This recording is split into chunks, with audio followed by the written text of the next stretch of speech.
Bismillahirrahmanirrahim. Alhamdulillahirrabbilalamin. Allahumma sholli ala Muhammad wa ala ali Muhammad. Assalamualaikum warahmatullahi wabarakatuh.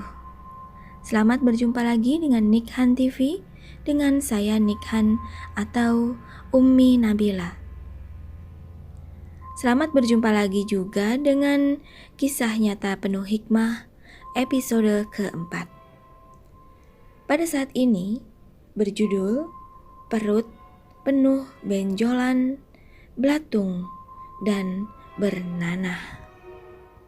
Di sebuah kampung ada seorang laki-laki tua yang dikenal dengan nama Pak Haji Dul.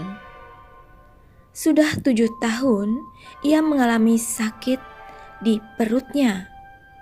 Perutnya muncul benjolan-benjolan yang ternyata isinya adalah belatung dan nanah. Pak Haji Dul sudah berobat ke sana kemari. Akan tetapi ketika dia diperiksa dokter di rumah sakit, dokter menyatakan bahwa Pak Haji Dul baik-baik saja. Dia hanya mengalami sakit perut biasa. Saat ke rumah sakit, Pak Haji Dul merasakan sakit yang luar biasa di perutnya.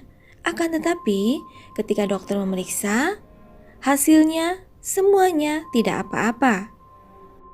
Sehingga Pak Haji Dul diperbolehkan pulang. Akan tetapi, saat itu Pak Haji Dul kekeh minta dirawat inap di rumah sakit. Awalnya, dokter tidak memberikan izin karena sebenarnya kondisi perut Pak Haji Dul baik-baik saja. Pak Haji Dul terus mendesak dan terus mendesak, maka akhirnya dokter mengizinkan Pak Haji Dul dirawat inap di rumah sakit. Seminggu dirawat di rumah sakit, ternyata kondisi Pak Haji Dul tidak berubah sama sekali. Saat diperiksa dokter, perut Pak Haji Dul dalam kondisi baik-baik saja, tidak terdeteksi penyakit apapun. Akan tetapi, Pak Haji Dul merasakan sakit di perutnya luar biasa. Namun, sangat disayangkan, sakit yang dirasakan Pak Haji Dul tidak dapat dideteksi oleh dokter. Sehingga hal tersebut menyebabkan dokter meminta dan menyarankan Pak Haji Dul dirawat di rumah. Akhirnya Pak Haji Dul pulang ke rumah dalam kondisi dia masih merasakan sakit yang luar biasa pada perutnya. Istri Pak Haji Dul sudah meninggal dunia lebih dahulu, sehingga Pak Haji Dul dirawat oleh adiknya. Sebenarnya dia mempunyai beberapa adik perempuan, akan tetapi hanya satu orang adik yang sanggup merawat Pak Haji Dul. Dia bernama Ruqayyah. Ketika dirawat di rumah, keadaan Pak Haji Dul bukan makin membaik, akan tetapi makin memburuk. Perutnya yang semulanya tidak bengkak menjadi bengkak, kemudian tumbuh benjolan-benjolan yang ternyata benjolan itu saat pecah mengeluarkan belatung dan nanah. Mohon maaf, saya harus ucapkan 2 kata itu.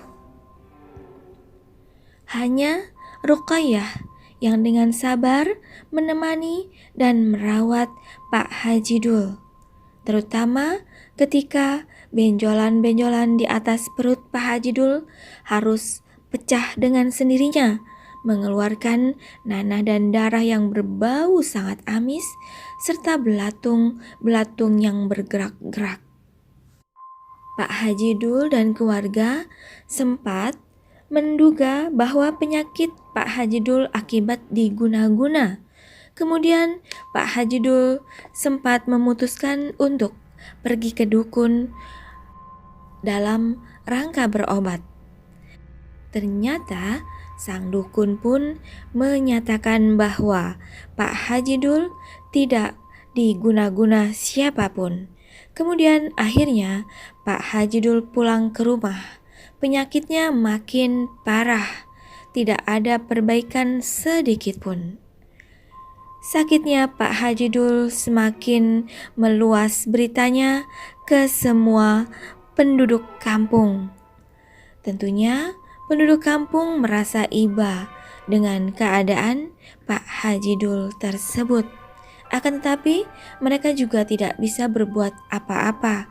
Bahkan untuk menjenguk pun mereka tidak sanggup karena bau nanah dan darah yang keluar dari benjolan di atas perut Pak Haji Dul.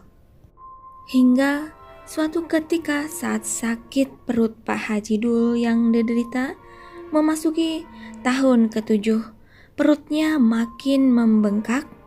Kemudian benjolan-benjolan itu pecah mengeluarkan darah nanah dan belatung hingga perut Pak Haji Dul membusuk. Tak kuat menanggung semua itu, pada malam pukul 11 Pak Haji Dul akhirnya menutup mata untuk selama-lamanya. Anak dan kerabatnya yang sedari siang telah berkumpul di rumah tak kuasa menahan tangis kesedihan.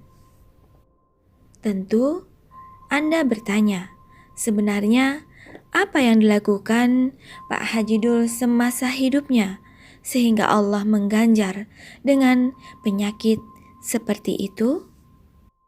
Begini ceritanya. Pak Haji Dul adalah orang yang sangat cinta kekayaan.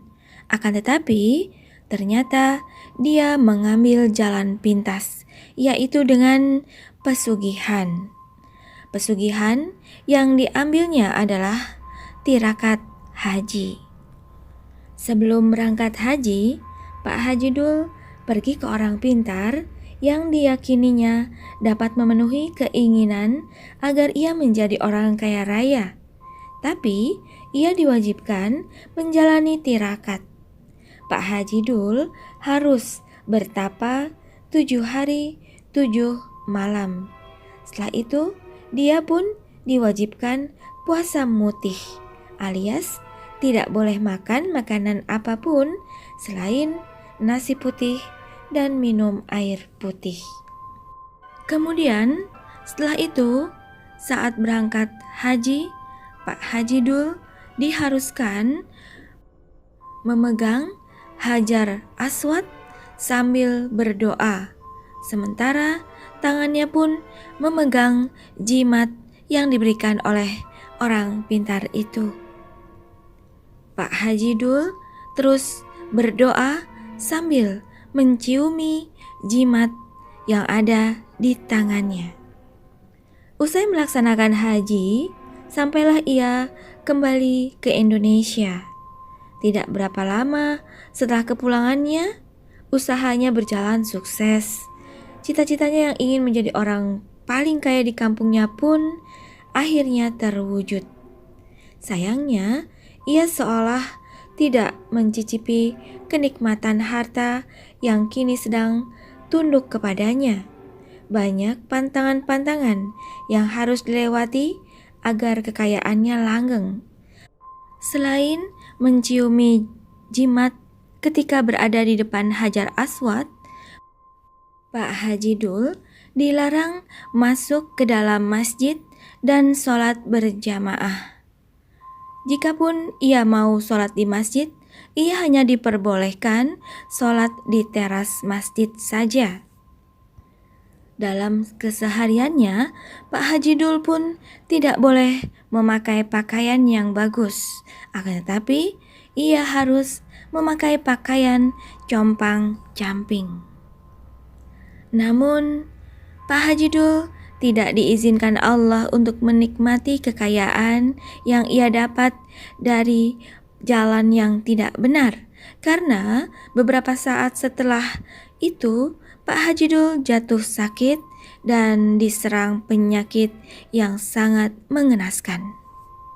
Demikianlah kisah nyata Pak Haji Dul yang menempuh jalan haram untuk mendapatkan harta benda.